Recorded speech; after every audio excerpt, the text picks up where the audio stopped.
How are ya? It's Tuesday, and I didn't leave the house once. I had everything in my pantry. This morning I did the morning show for San Diego, and it was from my kitchen to Heather that does weather and also does segments, and she and I were back and forth on our kitchens. And we talked and I cooked. In fact, I think later on this week I'll be making the lemon bars or the citrus bars that we did. But today I thought I would make a hummingbird cake. And instead of in a cake form, which you can, the recipe will tell you that, we're gonna do it in cupcakes so it'll bake a little quicker. Hummingbird cake is kind of fascinating because nobody knows where it really came from. The very first time it was ever shown was in this Southern Living in 1978, and it was under a story called Making the Best of Bananas. And this is back when you didn't know the person's first name. It was Mrs. L.H. Wiggins from Greensboro, North Carolina, created this cake. That is as close to anybody has about this. So what I did is I updated it a little bit, add a little bit more spice. We've got the cream cheese frosting going on top. And, these old magazines have some great old recipes. They have some cookies in here that I might want to try. But I got that online a few years back because I wanted to research and try to find this Miss Wiggins, but I never did.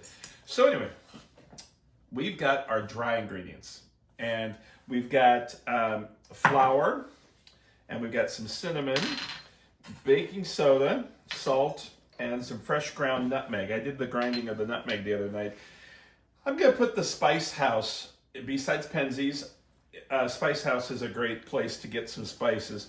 They're out of the Chicago area, and we're just going to blend all this together. I do not sift anything. I think I only have one cake in all of my books that you sift, and that is a chiffon cake. You sift it 3 times to get a bunch of air in it. But here, I just blend everything together, just like that. And make sure you use a large enough bowl. And there it is. Oh, the cinnamon smells so good. One time on one of my tours in Vietnam, that's all I wanted to buy was cinnamon, so I went back to the market and picked up some cinnamon.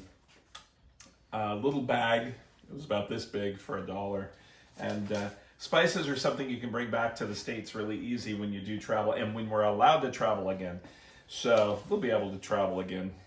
We've got, this doesn't have any butter in it.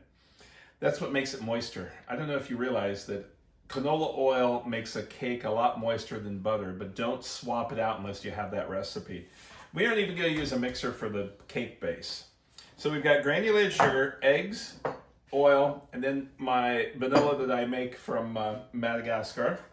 And we're going to blend all that together. And then we also have our bananas. Bananas, when they go bad, you can use a little bit. Okay, I'm going to guesstimate just a little bit. Normally I'd use a measure, but I didn't have one close by. And we're going to blend that up. It's our egg, sugar, vanilla. So technically, this is a carrot cake without carrots. We've got pineapple, bananas, and we add bananas into it. And there's no hummingbirds in it either. And then we have our pecans. So pineapple, crushed pineapple. This recipe is online, so you can get it all there. And just blend that all together. Then we have our bananas. And our pecans. You can use almonds or walnuts or something like that if you want. And if you do this in a cake, Miss Wiggins over there, she says to put it all in 3 9-inch rounds, which makes it kind of small, each of them, when I tested it the first time. Whenever I take a recipe and it's somebody else's, I will test it first exactly how they're telling me to do it, and then I will go ahead and create what I think is different. So now we're going to take all of our dry ingredients and fold this in. I take about half first, and just incorporate. You could use the mixer on this if you want, but we're going to save the mixer for the cream cheese icing that I'm going to make. And the aroma of the cinnamon is something else. Yeah, we've been home all day. I'm sure all of you have too. You know, I was talking to Heather this morning on the news about yeast. I was talking to a friend of mine online that writes cookbooks, and he and I both were talking about how we can't figure out why everybody's buying a lot of yeast and making their own bread. And a lot of sourdough starters are starting up. And with sourdough starters, you don't need that becomes your yeast. But it's interesting because people that have never made bread are trying, and I think it's kind of fun. I've done bread classes, and my favorite class is my breakfast bread class. Okay, after the flour, can you get that? See that in there okay? My breakfast cinnamon rolls. That's what started my morning shows, was cinnamon rolls on the Mike and Maddie show for their pilot back in 84, maybe? Somewhere in there? No, 94. It was during the OJ trial. I always remember things by things that happened. So there's our mixture. Looks kind of like oatmeal. It looks like oatmeal, huh? Mm-hmm. With raisins. No raisins. Ugh, no raisins. I really do not like raisins in my my cakes. Now we have our muffin pans. Now, I just use any papers that I had. The secret to great muffins, or cupcakes, scoop. These are the scoops. We have numbers in them.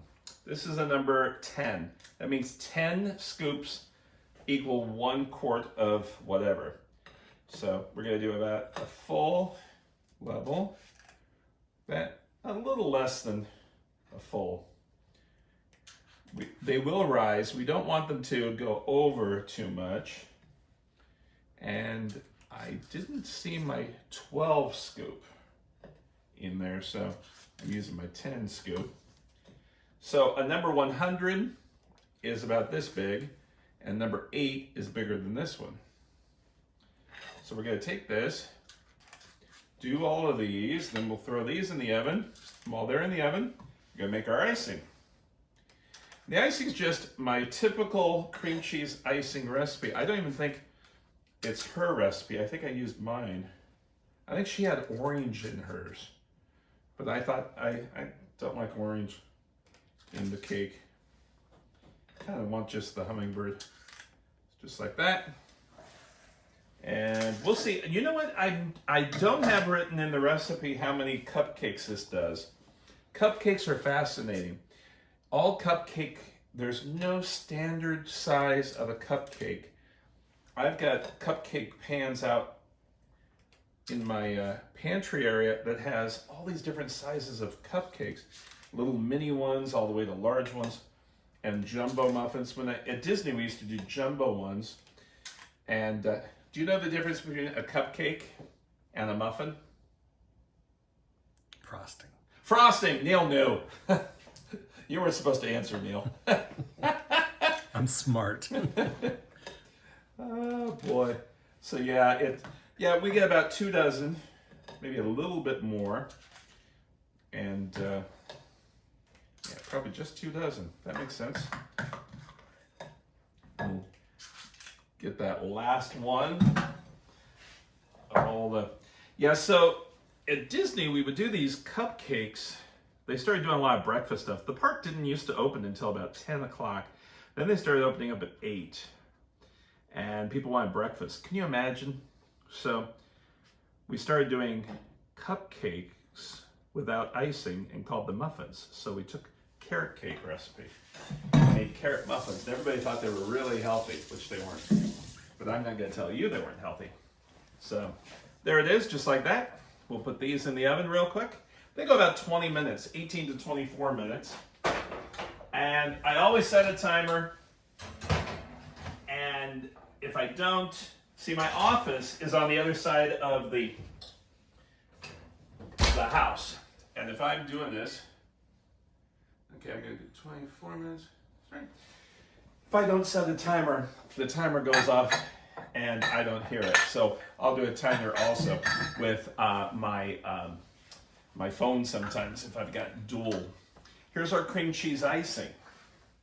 Now, here's our key with our icing. We've got cream cheese and butter, and we have two packages or a 2-pound package of confectioner's sugar and some vanilla. You can put a little almond in it if you want.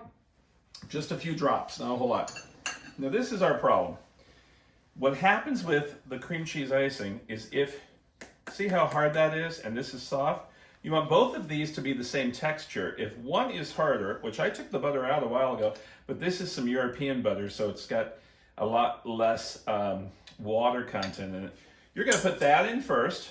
Even if the recipe tells you to put both in together, you're gonna put that in first and whip that around just to get it warmed up a little bit to creaminess. And then we will add, I'm gonna get a spatula. Then we will add the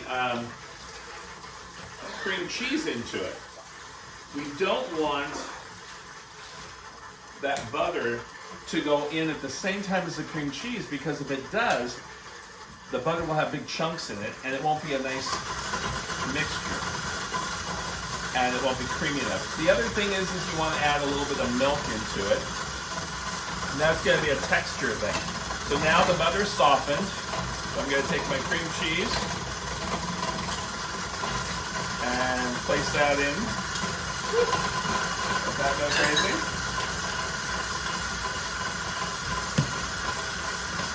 Thought I'd wait and open this. Do a little bit in the corner. And it all falls down. And no, you don't keep it on high when you put the powdered sugar in. I remember this one kid when I worked at Marriott Hotels. We have big mixers. You know, they're 6 feet tall, and he put 50 pounds of powdered sugar in, and he had it turned on. And when he turned it on, it went all over him, and he opened his eyes, and all you could see was his little eyes, and that was it. I was like, oh. Forget his name. Vanilla. Now, not his name, it's not vanilla. We're gonna do slow, and while that's incorporating, we let it bind together first, and then I'm gonna get a little bit of milk.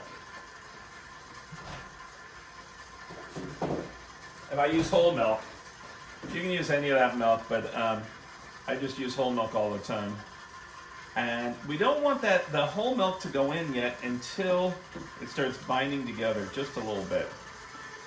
And we'll scrape the sides down. This takes a few minutes.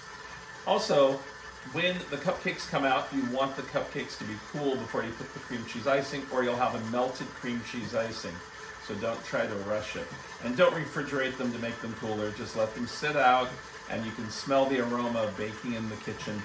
And it's really a really nice flavor. They're very moist with that pineapple. So we'll just take a few tablespoons just to bind this together. As soon as it binds together, we're going to turn the speed up higher. You can kind of see it now. Neil's got to come closer. See how it's binding together? Then we're going to turn the speed up. Now it's dry in the bottom, so I'm going to add a little bit more just to get that A little bit more loosened. milk. And then I'll scrape the sides down with my spatula and scrape the center, just like that. And it's very thick because it doesn't have any air in it yet. So we'll get the air going in a sec. At this point, you'll want to taste it, but don't. Now,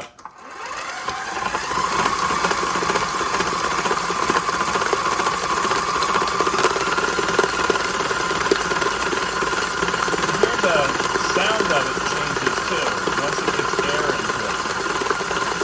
And the other thing is with this, you do not want to use the whip attachment. If you use the whip attachment, it will just break. So you want to make sure you use the paddle. The paddle will still do everything. The whip is only for whipped cream and egg whites. That's about it. Got my finger in there again. Neil got his finger in there again, in the lens. He did that yesterday and people noticed. So you know what Neil's finger looks like now. Stop it. Anyway, what we're going to do is we'll come back when those come out of the oven. All right, they're smelling the whole kitchen up, the cinnamon and the nutmeg together. And I used a skewer to test them, and there they are. And you can see they're all pretty much even because I used the portioner. And I do not use mitts. I knew somebody would probably ask. The reason why is because chefs use towels more. But the thing is the mitts are too small for my hands, and even the large ones are cumbersome to where I burn myself. So this way, I double the towel up and then just use the towel. I have a question. What? You said you tested them with a skewer. What does that mean? A wooden skewer. What does that mean? Neil doesn't bake, just letting you know. Here's this skewer. I have these next to the oven, and you test it like that, you go like that, and then they're clean. And you can feel it. If it's wet and moist, then it's about 5 more minutes. You just do that, it could be the pineapple or the banana too, so you feel it to make sure. And then we're gonna let these cool for about 20 minutes in the pan. And then we've got our icing here, and we'll be icing them. So now they're all cooled. I put them on wire rack sometimes. I didn't want to go pick up the wire rack, so I just let them cool here, and you can feel the bottoms, nice and cool. Cream cheese icing is all done. Here's our pastry bag. There's about 5 things that people really worry about using with in the kitchen that pastry chefs use all the time. Pastry bag is one. Once you learn how to use one of these, you'll be fine. So what you cuff the bag, and this is a rewashable. I have a tip in here, but it's just a plain circle. So you cuff it. The number one item that people do wrong with this is they put too much icing. So just 2 scoops, that's it. You don't need to fill the whole thing. And then, and squish it down. Let it, just like that. So this is, I don't know if you can get a close-up, you go like this and around. Some dead center and around. Dead center and around. Swirl. Now you can use a star tip that'll make ridges if you want. I just decided to do the full circle. After you get these, while the icing still is tacky, well, and it burps sometimes, don't worry about it. Just go over it. If anybody judges your icing ability, you need to get new people eating your food. Look, while it's tacky, you want to put a little bit of decorative pecans inside. You never put anything on top of a cupcake that isn't inside the cupcake. So if I didn't have any pecans and somebody wanted, you could take a dried banana chip would be good. You wouldn't want to do something like peanuts because there's no peanuts inside. You want to stick with what's inside. Then you display them really nice in your pan.